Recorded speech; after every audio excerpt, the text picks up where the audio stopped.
मित्रांनो नमस्कार। सुख के सब साथी दुःख में ना कोई। दुःख म्हणजे काय?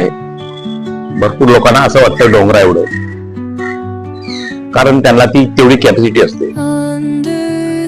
मित्रांनो, एक सर्वसाधारण गोष्ट म्हणतो, एक वयस्कर म्हातारी होती, तिला चालताना ठोकर लागली आणि तिला खूप मोठी दुखापत झाली आणि दुखायला लागलेलं आणि ती चालताना लंगडत चालत होती आणि पायात रक्त येतो। त्यामुळे ती हसत होती आणि हसता हसता लोक म्हणत होते, अरे तुला एवढी मोठी दुखापत झाली, तू का हसतेस?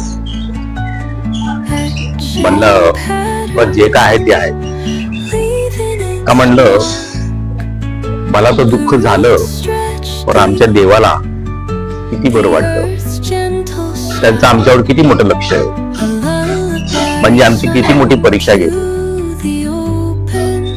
ही गोष्ट आहे की प्रत्येक गोष्टी आपल्या परीक्षाची असते, म्हणजे आपल्यावर देवाचं लक्ष असतं। त्यासाठी म्हणतो मित्रांनो, दुःख आपलं आहे, सुखी आपलं आहे, काय करू शकत नाही। आपलं सगळी हिस्ट्री लिहून आलेली, आपला पूर्ण जीवनाचा निबंध लिहून आलेला आहे, त्यात आपण काय करू शकत नाही। ठीक आहे, काही लोकांमध्ये सहनशक्ती असते, पण हळूहळू कमी होते नंतर।